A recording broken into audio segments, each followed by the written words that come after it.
제 사주 좋은 사주예요? 나쁜 사주예요? 이런 질문들은 참 막연한 질문인 동시에 상당히 위험한 질문이기도 해요. 왜 그러냐면 안녕하세요, 이혁삼명입니다. 오늘도 지난번과 마찬가지로 사주 얘기를 해보도록 하죠. 제가 손님들 상대하다 보면 자주 받는 질문 중에 이런 게 있습니다. 사주 봐주세요. 언뜻 보면 아주 상식적인 질문 같지요?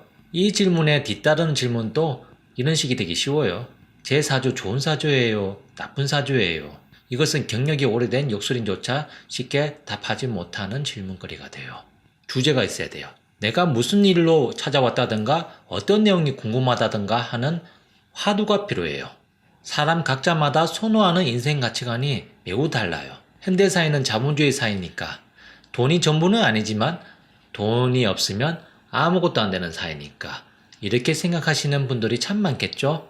하지만 금전 돈은 상당히 모아놓았는데 건강 상황이 안 좋은 사람이라면 얘기가 제법 많이 달라지겠죠. 돈도 좋지만 건강이 일단 최고야 이렇게 바뀌겠죠. 또 한편 이런 얘기도 있습니다. 돈이고 뭐고 무슨 소용이야 애들이 저렇게 사는데 하면서 말이죠. 이분들한테는 자녀의 행복과 출세가 자기 자신 최대의 기쁨, 행복이 되는 거죠. 이렇듯이 제각기 사람마다 인생의 가치관, 목표가 다르기 마련이고 각자의 눈에서 보았을 때 좋은 사주의 기준도 저마다 다를 수밖에 없지요. 사정이 이러한데 이 사주는 좋은 사주, 이 사주는 나쁜 사주 이런 식으로 말할 수 있냐고요? 말 못합니다 쉽게.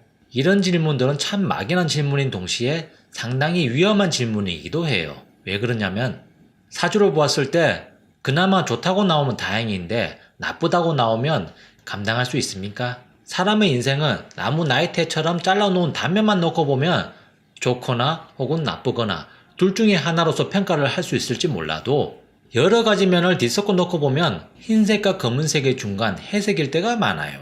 그 사람 인생의 모든 면이 모두 좋다거나 반대로 모두 나쁘거나 하는 경우는 현실적으로 없기 때문에 그렇습니다. 예를 들어서 대기업 간부급으로 본인은 승승장구하는 중이라 해도 본인은 자녀 문제만큼은 마음대로 되지 않아서 본인 자신은 잘 나가지만 자녀 문제로 괴로워하시는 손님도 은근히 있습니다. 그럼 이 사람 사주는 좋은 사주입니까? 나쁜 사주입니까? 딱 잘라 말할 수 있나요?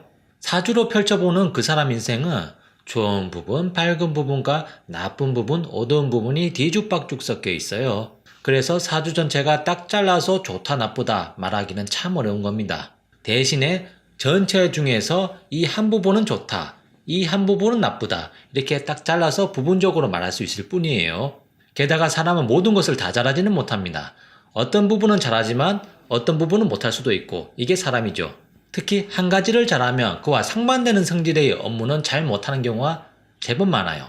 대표적인 예로 직장인 사주와 자영업 사주는 서로 많이 다릅니다. 물과 기름처럼 말이죠.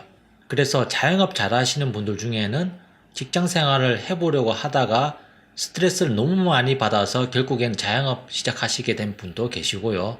반대로 자영업 하시다가 다 말아먹는 망하는 분들 보면 정작 직장 생활 중에는 승승장구 잘 나가셨던 분들도 계십니다. 경우의 수를 달리해서 보아야 합니다. 당신의 사주를 보았더니 자영업자로서는 50점밖에 안 되지만 직장인으로 보면 80점 된다. 그러면 자영업 섣불리 할 생각 하지 말고 직장생활 오래도록 할 생각을 해야 된다. 이렇게 충고할 수도 있겠죠. 그러면 어떻게 질문해야 되는가? 구체적으로 질문해야 돼요. 구체적인 질문에 구체적인 답변이 나옵니다. 단순히 사주가 좋냐고 묻는 게 아니고 직장인이 좋으냐? 이직할 운이 있느냐? 자영업을 시도해도 되겠느냐? 이런 식으로 구체적으로 질문해야 돼요. 올해 시험운이 좋나요? 그렇게 묻는 것이 아니라 공무원 시험 7급이 좋냐? 9급이 좋냐? 혹은 전문 자격증 취득하는데 유리하느냐? 이런 식으로 구체적으로 질문해야 돼요. 각자의 상황에 따라서는 한두 문제 차이로 누구는 붙고 누구는 떨어질 수도 있는데 구체적으로 7급과 9급을 나누어서 질문했을 때 만약 거기에 대해서 답변을 들을 수 있다면 7급은 만약에 떨어지는데 9급은 어쩌면 붙을 수도 있다. 그래서 9급에 집중했다면 아무래도 시험에 합격할 가능성이 더욱더 높아지겠죠. 그리고 모호하게 질문해서는 안 되는 이유. 올해 시험운이 좋다고 나온다면 그나마 다행이지만 나쁘다고 나온다면 그에 치는 시험 다 포기할 겁니까? 이미 공무원 시험 준비한 지 6개월에서 1년은 되었는데 이제 와서 역술인이 올해 시험은 안 좋다고 하면 공부 포기할 겁니까? 이런 생각이라면 애초에 시험 운세는 질문하지 않는 게 좋습니다.